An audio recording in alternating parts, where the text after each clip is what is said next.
Si tu souhaites visiter le Dhofar qui abrite la route de l'encens ou encore une des parties les plus verdoyantes du Moyen-Orient, bienvenue sur ma chaîne.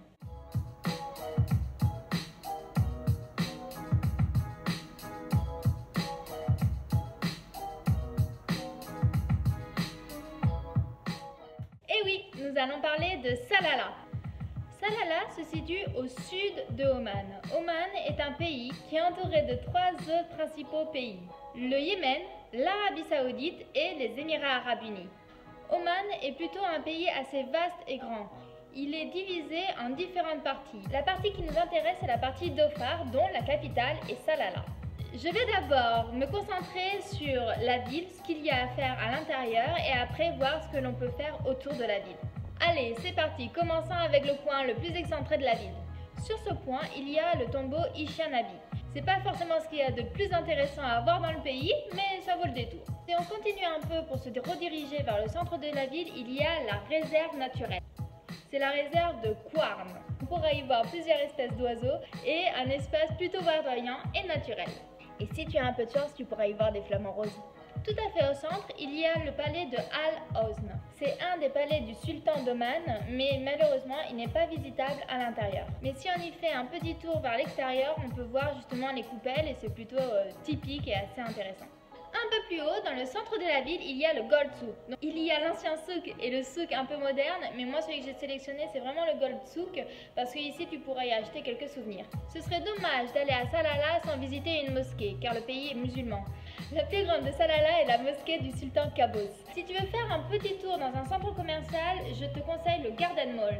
En fait, c'est un mall où tu pourras faire des magasins et à l'intérieur, il y a une place où on peut se balader et il y a des cocotiers et des espaces pour pouvoir manger. Ça peut être une soirée sympa si tu ne sais pas où aller manger. On continue avec un des points les plus intéressants de Salalah et qu'il ne faut absolument pas, surtout pas louper. C'est le site archéologique de Al-Balid. C'est un site archéologique car ce sont les vestiges d'un port. Il y a également les décombres d'un ancien palais. Cet endroit est l'ancienne cité de Zafar et il est bien évidemment placé au patrimoine mondial de l'UNESCO.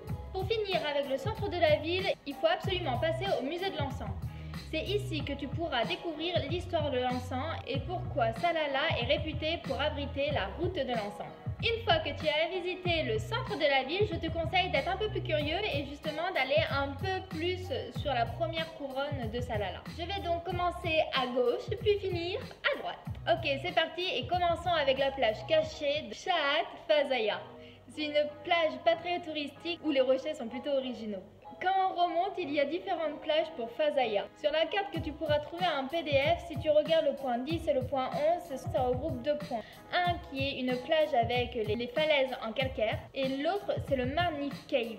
Bon, je te laisse y aller et tu verras ce qu'il y a. Après cette cave, tu peux remonter à la plage Mikshel. Ici, il y a des trous souffleurs. Visiblement, il y a de l'eau qui arrive par les sous-sols et qui sortent des trous. Et là, en fait, tu as des grands jets, c'est pour ça qu'on les appelle les trous souffleurs. Et si tu as un peu de chance, avec les effets du soleil, tu peux y voir des arcs-en-ciel. Sur la route principale, quand tu remontes encore, il y a la ferme à encens. Ici, si tu n'as pas le temps de faire tous les points que je vais te présenter, tu peux y voir quelques arbres qui permettent d'extraire de l'encens. Complètement au nord-ouest de la ville, il y a une des plus grandes cascades. C'est la cascade de Resut. En direction de Ein Yerzis, qui est un genre de lagon ou lac qui est assez clair et transparent, il y a la tombe du prophète Job. Alors perso, je ne sais pas si j'irai faire un gros détour, mais quand on fait des recherches sur internet, on voit que beaucoup de touristes y passent. C'est des photos où il y a le tombeau vert et une mosquée juste à côté. Et maintenant, on arrive au point le plus excentré de Salalah. C'est le wadi Daouka. C'est dans ce wadi que tu trouveras le plus grand champ d'arbres à encens. Et les gens que tu trouveras là-bas pourront t'expliquer comment ils extraient la sève de l'arbre pour justement en faire une résine qui s'appelle l'encens. Pour accéder à ce wadi, juste pour information, c'est mieux d'avoir loué une voiture parce qu'il y a une grande montagne et plein de petites routes à passer. Justement, en parlant de montagne et de petites routes, il y a une route qu'il faut surtout pas louper. Et ouais, elle est super originale, elle est en zigzag et complètement en colimaçon. Si tu trouves un super spot, tu pourras faire une photo avec cette fameuse route infernale. Et si tu es encore plus chanceux, tu pourras même faire une photo avec la vue d'ensemble de Salalah. Allez, il nous reste encore 8 points à voir. Une des spécialités du pays, ce sont les caves. Je te conseille donc de faire la cave Ain Razat. C'est assez original et verdoyant, surtout pendant la période des moussons. Ça y est, on arrive sur la partie est de Salalah. Si tu aimes la culture et l'histoire des pays, c'est ici qu'il faut aller. Tu pourras y trouver un château qui s'appelle le château de Taka. Ce château est situé au milieu d'une oasis de cocotiers et ici, je te conseille de déguster une noix de coco bien fraîche. Ça y est, c'est le point le plus important et ce qu'il ne faut absolument pas louper à Salalah, c'est le Wadi d'Arbat. C'est le wadi le plus beau de tous. Bon, comme la plupart des wadis, c'est plus intéressant de les visiter en période d'été. C'est la période du Kharif. Le Kharif, c'est la saison des moussons. C'est là où l'ensemble des wadis sont les plus verdoyants, où les cascades coulent à flot et que les paysages sont les plus luxuriants. Pour revenir au Wadi d'Arbat, tape ça sur internet et regarde les photos et tu te feras une meilleure idée. Un autre site archéologique très important à Salalah, c'est le port de Chum Uram. C'était un des endroits les plus importants de Salalah car c'était dans ce port que les échanges de l'encens entre l'Inde et le bassin méditerranéen se faisaient. À côté de ce site archéologique, sois un peu curieux et essaye de trouver la mosquée qui a les bulbes verts. Les bulbes, ce sont les toits. Si tu vas à Salalah entre octobre et février, tu pourras y voir des pêcheurs qui pêchent les sardines. On continue avec la cave Tek, qui est une cave comme son nom l'indique, et Tawi à terre, qui est là au contraire un gros trou dans le sol. Si vous voulez un peu de fun dans votre voyage et défier toute loi de gravité, allez au point anti-gravité. En fait, si vous avez votre voiture, vous allez sur cette route et c'est là où vous lâchez votre voiture et elle avance toute seule. Pareil, moi je vous conseille d'aller voir des vidéos sur YouTube, c'est plutôt rigolo à voir. Si vous continuez votre périple, vous allez pouvoir trouver un petit village qui s'appelle Mirbat. Dans ce village, vous pouvez y voir deux choses. Une chose qui paraît un peu glauque dit comme ça, c'est le cimetière, mais culturellement, il est plutôt intéressant. C'est un cimetière qui a des plaques de marbre en guise de tombe.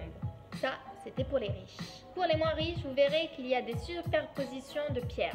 3 pierres signifient que c'est une femme. 2 pierres signifient que c'est un homme. 1 pierre signifie que c'est un enfant.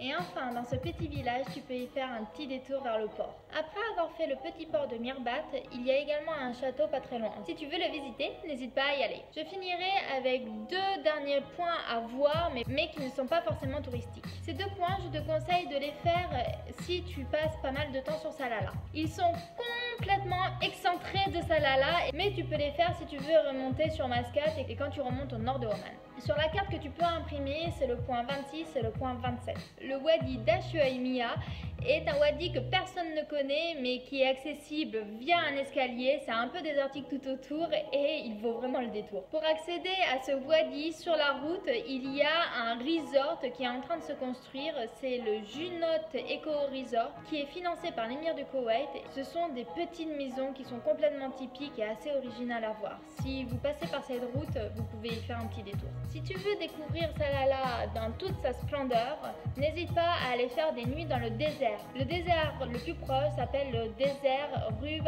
al-Khaki. C'est un des déserts les plus vastes du monde avec un sable rouge et qui est magnifique. Voilà pour ce qui est du tourisme.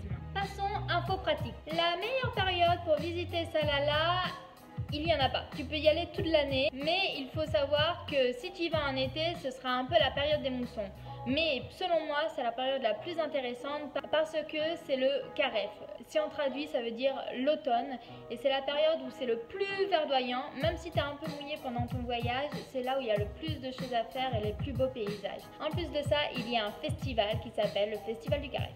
Il y a plein de manifestations pendant cette période, des danses, des musiques, enfin c'est assez intéressant et assez convivial. Pour les visas, n'oubliez pas de faire les démarches nécessaires avant de vous y rendre. En ce qui concerne les transports, moi perso je prendrais plutôt une voiture de location, mais après il y a le réseau de bus qui est assez intéressant et vous pouvez également voyager en taxi ou en chauffeur privé. Pour les activités également, il y en a pour tous les goûts. Ce qui est assez intéressant, c'est justement la période du Kharif où là, il y a un festival. J'en ai parlé un peu avant. Il y a des tours de dromadaires parce qu'il y a des dromadaires un peu partout. Il y a le trot de souffleurs, les pique-niques dans les wadis. Et pour ceux qui aiment le côté plutôt aquatique, sachez qu'il y a des spots de plongée et également des tours de bateau pour voir les baleines et les dauphins. Pour trouver une nuit où vous loger pour faire votre nuit, sachez qu'il y en a pour tous les goûts.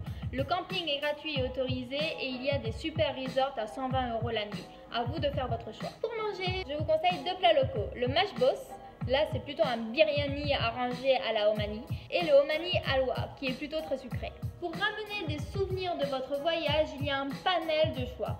Mais je pense qu'il est plus intéressant de ramener des dattes ou surtout de l'encens. Vous pouvez également ramener des eaux florales ou du miel du jujubier, un des meilleurs du monde. Voilà, je pense avoir fait à peu près le tour de Salalah. Comme d'habitude, je mets tous mes liens en barre d'infos des sites internet qui sont plutôt intéressants. Tu trouveras également le lien du PDF à imprimer pour pouvoir préparer ton voyage et visiter Salalah avec une seule carte. N'hésite pas à commenter la vidéo, à partager ton expérience pour savoir ce que toi tu as aimé justement à Salalah. Et après tout ça, je te souhaite une très bonne préparation de voyage. À bientôt! Juste pour info, quand tu imprimeras le PDF que tu trouves dans la barre d'infos, je te conseille de couper les images et de prendre une feuille A3, coller la carte principale et toutes les petites images avec l'ensemble des points. Ça t'aidera pour ton voyage. Allez, ciao!